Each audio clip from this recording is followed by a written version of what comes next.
안녕하세요. 판도라입니다. 판도라의 격리실무 이번 시간에는요. 반기 신고자 원천징수 이행상황 신고서 작성 요령에 대해서 함께 공부해 보도록 할게요. 저는 이지집합건물 회계 컨설팅 하고 있고요. 네이버 교육 카페 같은 이름으로 이지집합건물 회계 컨설팅 네이버 카페 하고 있습니다. 그리고 판도라 격리실무 유튜브 하고 있고요. 교육의 모든 거 네이버에서 강의하고 있어요. 여러분들 뭐 반기 신고는 모든 단지에서 되는 거는 아니고요. 20인 이하 단지에서 신청했을 때만 가능합니다. 그래서 그 원천세를 매월 납부하는 경우는요. 원천징수 대상 소득을 지급하면서 소득법인세를 징수하고 징수일에 속하는 월의 다음 달 10일까지 신고 납부하잖아요. 급여 등을 매월 지급하는 경우 매월 신고 납부해야 되겠죠. 그런데 반기별 납부는 사업자의 원천징수 신고 납부 편의를 위해서 금융 및 보험업을 제외한 상시고용 인원 20인 이하의 사업장은 신청, 먼저 우리 반기로 할게요 라고 신청한 경우에는 반기별로 원천자 신고 납부가 가능합니다. 말씀드린 대로 20인 이하의 사업장만 가능하고요. 종교단체는 상시 고용인원과 관계없이 신청 가능하다고 합니다. 지급 시기는요. 1월부터 6월까지는 신고 납부할 때 7월 10일까지, 7월부터 12월까지는 다음 연도 1월 10일까지 두 번 하게 돼요. 그걸 알고 계실 거예요. 7월 10일, 1월 10일까지 두 번 하시는 게 알고 계실 거예요. 그래서 원천세를 반기별로 납부를 하려 그러면 신청 요건은 종업원 수가 직접 과세기간 매월 말을 현재 상시 고용인원이 평균 20인 이하여야 됩니다. 근데 종교단체는 상시 고용인원 요건이 없고요. 제외는 국가 및 지방자치단체, 납세조합, 금융보험원 사업자는 안 됩니다. 20인 이하라도 안 된다는 얘기죠. 신청 기간은 6월 1일부터 6월 30일, 승인은 7월에서 12월 급여 지급분을 다음 연도 1월 10일까지 신고 납부합니다.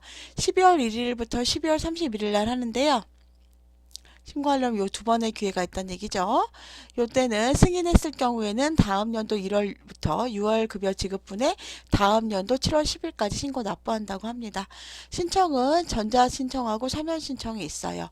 요 두 가지 방법으로 여러분께서 신청하시면 되고요. 만약에 난 이게 싫어 라고 하는 경우에는 다시 매월로 돌릴 수도 있다는 거. 자, 그러면 반기별 원천징수 이행상황 신고서를 한번 작성을 해볼게요. 여러분, 이거는 이제 2020년 그 7월부터 12월분에 대해서 2021년 1월에 신고한 거죠. 반기 근로소득이 5명이었고요. 총 지급액이 3천만 원, 그 다음에 소득세가 90만 원, 반기 중 중도퇴사자 연말정산이 1명 있었대요. 그리고 총 지급액이 1,000만 원, 소득세가 10만 원이 나왔답니다. 그리고 반기 일용 근로자 지급이 12명이었고 총 지급이 600만 원. 반기 그거 외에 기타 소득이 2명이었고 총 지급액이 1천만 원. 그 다음에 소득세가 400만 원이네요. 자, 요걸 어떻게 계산을 하느냐.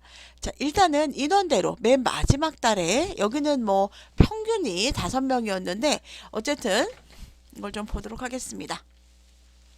원천징수 이행상황 신고를 하는데 신고 구분이 우리가 매월과 반기가 있는데 이거는 반기라고 해야 되겠죠. 그리고 귀속연월은 시작하는 날 끝나는 날입니다. 그래서 귀속연월은 처음 시작하는 7월부터 지급이 끝나는 12월까지 해서 7월부터 12월 6개월치를 하는 겁니다. 그리고 원천징수 의무자 써주시고요. 일괄납부 부 사업장 관이 요거는 이제 해당되는 거대로 써주시면 됩니다. 그리고 이제 간이색을 볼 거예요. 반기 근로소득이 5명이었고요. 맨 마지막 달 걸로 씁니다. 그리고 총 지급이 3천만 원이었죠. 그리고 소득세가 90만 원. 그리고 중도퇴사자가 1명이 있었대요. 그래서 연말정산 1명. 1,000만 원에 10만 원을 마이너스 10만 원.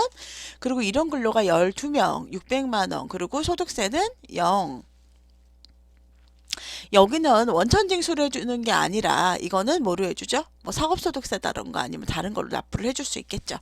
자, 이렇게 하고요. 그러면 요게 총 근로에 대한 소득이니까 이거를 합하여서 18명에 4,600만 원에 80만 원 징수세액이 나왔죠. 그래서 소득세가 80만 원이 나왔습니다. 그 외에 반기 기타 소득, 이 근로소득 외에 다른 소득이 있어가지고요. 우리 기타 소득이 있으셨대요. 그래서 그 외에 2명 100만 원, 4만 원, 소득세 4만 원 이렇게 계산을 해줬습니다. 그래서 모두 모았더니 총 20명이고 모든 급여는 4,700만 원, 세액은 84만 원이 나왔어요. 그래서 84만 원이다. 이렇게 써주시면 됩니다. 어렵지는 않으시지만 이제 안 해보셔갖고 이제 자 반기 근로소득은 첫 번째 칸에 그 다음에 근로소득 연말정산은 A02에 그 다음에 그 일용근로는 A03 칸에 그리고 반기 기타 소급은 그 외에 A42 칸에 그래서 모두 더하여서 총 합계액을 써주면 된다. 여기까지는 이제 어렵지 않으실 거라고 생각하는데 요거를 보는 게 어려우시겠죠. 그죠? 어쨌든 이 근로소득자가 매년 5명이었으면 그냥 그 7월부터 12월까지 5명이었으면 그냥 5명이라고 써주시면 되고요. 인원이 들쑥날쑥했다 그러면 맨 마지막 달 2020년 12월분에 인원을 써주시면 됩니다. 자, 그 다음에 귀속월과 지급월 제출일자를 좀 보도록 할게요. 상반기는 귀속월이 1월이고요. 왜냐하면 1월부터 6월까지 하잖아요. 그래서 시작하는 달과 끝나는 달을 써준다. 하반기는 7월부터 12월이기 때문에 7월부터 12월까지 써준다. 그리고 제출일자는 7월 10일과 1월 10일이니까 7월 10일, 1월 10일 써준다. 그리고 간이세액은 반기 마지막 달의 인원을 기재해 주시면 되고요. 중도퇴사는 퇴사한 모든 사람들의 인원을 기재해 주시면 되고요. 일용근로 역시 모든 합계 금액을 써주시면 됩니다. 6개월 내에. 그다음 사업소득과 기초소득도 지급 명세에 제출 대상 인원 순인원 기재해줘요. 즉 6개월 지급한 총 지급액을 합산해서 기재해주면 된다. 퇴직, 이자, 배당, 법인 원천세도 지급 명세서 제출 대상 인원을 모두 기재해주면 된다. 자, 그 소득세 역시 우리가 지급한 모든 6개월간의 원천징수 세액을 써주시면 된다. 자, 연말정산은 환급세액 A04 연말정산. A정사가 어디예요, 여러분? 여기죠? 실제로 정말 퇴사하신 분들 이거는 진짜 퇴사가 아니라 중도 퇴사하신 분들은 여기 써주지만 우리 1년간 연말정산 분들은 여기 밑에 써주죠? 여기 연말정산 A04에 써준다 라는 얘기입니다. 자, 연말정산 소득세가 마이너스인 경우에 두 가지 방법 중에 하나를 선택하는데 환급 신청, 돈을 직접 받는 거죠. 그리고 조정 환급이라는 게 있습니다. 제가 이게 되게 헷갈렸던 게 저는 여태까지 만약에 이렇게 제가 한 군데에서 예전에 한 10몇 년 전에 저기 반기 신고하는 업체를 했었는데요. 이때 보니까 저는 조정환급만 했기 때문에 7월 10일 날 그냥 같이 신고를 했었거든요. 이때 원천징수 이행상황 신고서를 제출하고 대신에 미리 뭐는 여러분 해야 돼요? 원천징수 영수증은 3월 10일까지 제출해줘야 되잖아요. 그죠? 원천징수 영수증 혹은 근로소득 지급 명세서는 3월 10일까지 신청을 해주지만 이 조정환급이 뭐죠? 돈을 까고 서로 상계하겠다는 얘기잖아요. 그러니까 우리가 낼 돈하고 받을 돈하고 상계하는 경우가 거의 많았어요. 그렇기 때문에 저는 항상 7월 10일 날 했어요. 그래서 환급세액은 1월부터 6월 사이에 원천징수하여 납부할 세액에서 조정한다 라고 생각을 했거든요. 근데 이번에 공부를 하다 보니까 어떤 분이 저한테 물어보더라고요. 직접 환급 신청하는 경우는 어떤가요? 라고 물어보시더라고요. 환급 신청하는 경우에는 1월, 2월분 우리 그 원천징수 이해상황 신고서 1월, 2월분과 함께 3월 10일까지 환급 신청을 해주셔야 된다는 겁니다. 자, 무슨 얘기죠, 여러분? 무슨 얘기죠, 여러분? 돈을 직접 돌려 우리 국세청에서 돈을 주세요 라고 얘기하잖아요. 현금으로 이렇게 받아서 지급하는 경우 있잖아요. 그런 걸 이제 환급 신청이라고 합니다. 그럴 경우에는 3월 10일까지 한다는 얘기죠. 3월 10일까지. 그래서 환급 신청 가능액은 연말정산 환급할 세액에서 1월 및 2월에 지급한 소득의 원천징수 합계액을 빼고 그 나머지를 돌려주겠다. 그래서 요게 더 나에서 즉 연말정산 환급세액은 100원이고 우리가 그 연말정산 환급할 세액이 100원이라던가 150원인 경우에는 환급해 줄 게 없겠죠. 이때는 환급 신청에 불과하고 7월 10일 신고해서 조정 환급을 해줘야 된다라는 얘기입니다. 자, 무슨 얘기냐. 연말정산 환급할 세액이 100원이고 만약에 우리가 이번 달에 납부할 금액이 50원이면 연말정산 환급할 세액이 많겠죠? 그러면 50원을 환급할 수 있으니까 요거는 3월 10일까지 가능한데 이게 만약 똑같이 100원으로 똑같거나 연말정산 환급액이 100원으로 똑같거나 아니면 연말정산 환급할 거는 100원이고 납부할 것은 150원이어서 환급할 액이 없다. 그럴 경우에는 7월 10일 날 할 수 있다라는 얘기죠. 근데 만약에 우리는 그냥 환급 신청 직접 안 하고 나중에 조정 환급 받을 거예요 라고 한다 그러면은 이때 7월 10일 날 하셔도 될 것 같습니다. 자, 뒤에 가서 자세히 보여드릴게요. 자, 원천세 반기별 납부 연말정산 사례를 볼게요. 2020년 1월부터 2020년 6월 거를 좀 보니까 1월에는 원천징수액이 1,500원, 그 다음에 2월에는 2,000원, 연말정산 했더니 논특세 500원에 환급세액 7,000원, 조정이 500원, 이 논특세 있죠? 납부액이 3,000원이랍니다. 3월 1,200원, 1,000원, 2,000원, 2,000원, 1,200원 이렇게 있죠? 그럴 경우에 자, 그러면 이걸 어떻게 계산을 해야 되는지 보도록 하겠습니다. 2000년 1월부터 2월까지 지급한 소득세 원천징수 요거를 더한 이거는 3,500원이래요. 자, 그래서 왜냐면 1,500원하고 2,000원 더하니까 3,500원이잖아요. 요거를 내야 된다는 거죠. 그런데 19년 규정 연말정산 원천징수를 보니까 7,000원을 환급받을 수 있고 논트세 500원을 내야 한다고 합니다. 자, 그러면 그 소득세가 7,000원이고 납부할 세액은 2,500원이고 환급할 세액은 9,500원이래요. 그래서 요걸 한번 계산해 보도록 할게요. 자, 그러면 농어촌 그러면 여기에는 농어촌 특별세라고 나오는데요. 이거는 그 농업의 경쟁력 강화하고 농업촌 산업 기반 시설의 확충 및 농어촌 지역 개발 사업을 위해서 필요한 재원을 확보하기 위해서 소득세나 취득세, 종합부동산세 산출 시 부과되는 세금입니다.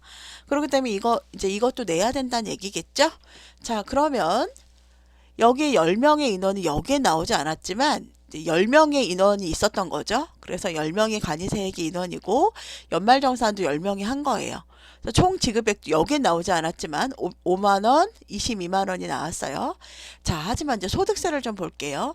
소득세는 1,500원과 2,000원, 1월과 2월분을 더해야 되잖아요. 그죠? 1월과 2월분 1,500원과 2,000원을 더하니까 3,500원이 나왔죠. 그걸 여기다 써주는 겁니다. 그리고 연말정산을 했더니 연말정산이 환급세액이 7,000원, 마이너스 7,000원이 나왔고 농특세가 5,000원이 나온 거죠.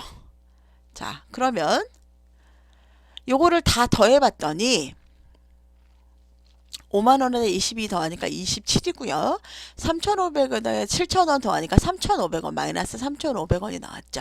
7,000원 빼기 3,500원 하면 3,500원이니까요. 그리고 특별한 징수인 농어촌 특별세가 나왔습니다. 그러면 이달에 환급받을 사액은 3,500원이다. 일반 환급은 3,500원이에요. 그죠? 여기 3,500원 나왔으니까 3,500원. 근데 조정 대상 환급세액도 역시 3,500원이 나왔습니다. 이번에 돌려받을 게 3,500원이잖아요. 근데 당월 조정에 돈을 낼 돈은 500원이란 얘기죠. 여기 500원 나왔으니까요. 500원. 그래서 차월에 넘어가는 건 3,500원에서 500원 빼고 3,000원이다. 여기는 환급을 하겠다는 거죠. 환급 3,000원 해주세요 라는 얘기입니다. 그래서 환급 신청서를 3월에 했고요. 여러 번 보시면 돈을 직접 우리한테 환급해 주세요 라고 얘기를 할 때는 자, 여기 단지는 반기고 연말정산도 포함됐고 환급 신청하겠다는 얘기죠. 그리고 귀속연도는 2020년 1월부터 2020년 2월. 즉 무슨 얘기예요? 1월과 2월분을 포함하겠다라는 얘기입니다. 여기다가 넣고 그 다음에 각각 나온 금액들에서 차감하고 빼준 거 차감하고 이 환급 신청을 하겠다라는 얘기입니다. 그래서 이 3,000원을 환급 신청했어요. 자, 그러면 이거는 직접 나는 돌려줘. 국세청에 돌려줘 라고 얘기했을 때고요. 근데 이거는 7월 10일 날 신청을 하는 건데 이미 여기서 1월, 2월분 신청했어요? 안 했어요? 1월분, 2월분은 이미 신청했죠. 1월분, 2월분을 신청했어요. 그래서 그 다음에 7월분에 반기를 신고를 할 때는 하지만 귀속요로는 1월부터 6월이라고 해요. 대신에 어떻게 했죠? 대신에 1월부터 2월분에 대해서는 이미 신고를 했기 때문에 그건 빼고 3월부터 6월분 급여만 넣는다 이겁니다. 3월에 이미 신고한 1, 2월 지급급여 및 원천징수 내용은 제외할 거예요. 그리고 전월 미환급세액은 3월 환급 신청 시 제출한 원천징수 신고서에 차월, 2월 환급의 금액을 기재를 합니다. 근데 여러분 얘네는 보시면 다 환급을 받았잖아요. 그죠? 환급 신청 받았잖아요. 그래서 없겠죠. 기환급 신청 세액은 원천징수자가 환급 신청한 세액, 3월 환급 신청 시 제출한 원천 신고액을 제외하고 환급 신청액을 제외하고 기재를 합니다. 자, 죄송해요. 이 전월 미환급세액하고 귀환급 신청세액은 여기 보시면 이 환급 신청액 이거를 여기다 기재하는 거죠. 자, 그래서 자, 보시면 자, 이분이 귀속 열월은 1월부터 6월이지만 그리고 반기 신고고 연말정산 포함 안 됐죠. 왜냐하면 3월 10일 날 신청을 했으니까. 자, 그리고 여기 총 지급액은 인원은 10명이지만 이거는 몇 월부터 몇 월치다? 3월부터 6월치다. 왜? 1월이랑 2월치는 이미 3월 10일 날 연말정산 포함해서 신고를 했으니까. 그래서 이 3월부터 6월치가 9만원이고 그거에 대한 소득세가 6,200원이다. 연말정산 표화하느냐? 안 한다. 왜냐하면 3월 10일 날 이미 신고했으니까. 그래서 더해서 9만원 6,200원에서 이번 달에 6,200원을 내면 된다. 자, 환급세액 조정에서 자, 전월 미환급세액과 기환급 신청세액은 이미 우리가 전월에 미환급 3,000원과 기환급 신청 3,000원이 있죠. 그래서 기재를 해준다. 14번은 전월 미환급 세액에서 기환급 신청을 빼주면 0원이 나온다. 그러니까 우리는 이제 6,200원만 내주면 된다 라고 생각하시면 됩니다. 자, 3월 10일 날 내가 돈을 직접 돌려받을 때는 환급 신청액을 할 때는 환급 신청에다 하고요. 만약에 여러분들이 나는 그냥 돈을 돌려받을 거야 라고 할 때는 3월 10일까지 현금으로 돌려받을 거야 할 때는 3월 10일까지 라는 얘기입니다. 자, 그러면 나는 그냥 돈으로 돌려받지 않고 조정할 거야 라고 얘기를 할 때는 어떻게 할까? 연말정산분을 환급하지 않고 조정할 거야. 그냥 서로 낼 돈하고 받을 돈하고 깔 거야 라는 얘기겠죠. 이럴 때는 신고 구분을 반기랑 연말로 하는 거는 마찬가지인데 환급 신청을 하나요? 안 하나요? 안 하죠. 대신에 조정할 거예요. 그죠? 자, 그러면 여기 만약에 돈이 나오면 나오는데 일단 자 귀속 연월은 1월부터 6월이니까 1월부터 6월이라고 써주시고요. 시작월 끝월입니다. 간이세액은 1월부터 6월까지 지급한 급여 및 원천징수액 그리고 연말정산액은 19년 귀속된 모든 걸 적어줍니다. 근데 여기는 2,700원이 오히려 더 내야 되잖아요. 그러다 보니까 특별한 기재하는 란이 없습니다. 그러면 만약에 이건 자 그러면 이분이 간이세액이 10명이고 1200에 45,000원이 45만원이 나왔고 합계는 그 연말정산이 1억 4,400이고 145만원이 할인될 때는 어떻게 해야 되느냐? 차감될 때는 여기 그러면 빼주면은 100만원이 나오잖아요. 그럼 이거를 여기다가 기재를 해주는데 100만원이 나오는데 여기 아까 보면 기타 소득과 조정해 준다 그랬잖아요. 기타 소득이 10만원이 있었던 거죠. 그래서 이 돈이 10만원이 나오면 환급은 여기 10만원 금액을 일반 환급에 써주고 조정 대상 환급도 100만원 그대로 100만원이고 일반 환급도 100만원이 나오겠죠. 거기다가 이 외에 당월 기타 소득에 당월 조정 환급세액 10만원을 낼 거니까 10만원을 여기다 써주는 겁니다. 그리고 차월 2월 환급세액에 나머지 100만원에서 10만원 뺀 90만원을 기재해 주시면 됩니다. 여러분들이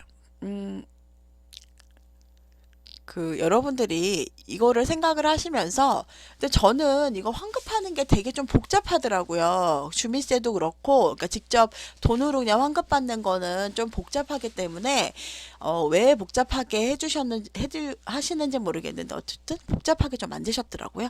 그러니까 가능하면 그냥 이렇게 7월 10일 날 상계 조정 그냥 조정해 버리시는 게 더 훨씬 편할 거라고 생각이 듭니다. 제 개인 생각에는요. 그리고 20인 이하면은 금액이 그렇게 많지는 않잖아요. 그러다 보니까 대부분이 환급을 직접 받는 것보다는 그냥 조정하는 것 같다라고 생각을 하고요. 중요한 거는 만약에 그래도 나는 환급을 받고 싶다고 했을 때는 3월 10일까지 해야 된다. 그리고 3월 10일까지 하고 나중에 7월 10일 날 반기 신고를 할 때는 1, 2월분에 대해서는 기재하지 않는다. 라는 거 잊지 마세요. 제가 만약 환급 신고를 했을 때 왜냐하면 이중으로 신고하면 더 많이 신고를 하게 되는 거니까 라고 생각을 하시고요. 그래서 또 중요한 거는 반기로 신고를 환급으로 받든 아니면 조정으로 받든 3월 10일까지 모든 직원, 재직자와 퇴직자의 원천징수 영구수 중 근로소득 지급 명세서는 모두 제출해야 한다는 거 잊지 마세요. 예, 오늘도 좋은 하루 되시고요. 내일은 더 좋은 하루 되시고요. 구독과 좋아요, 다정한 댓글 부탁드립니다. 다음에 또 뵙겠습니다. 행복하세요.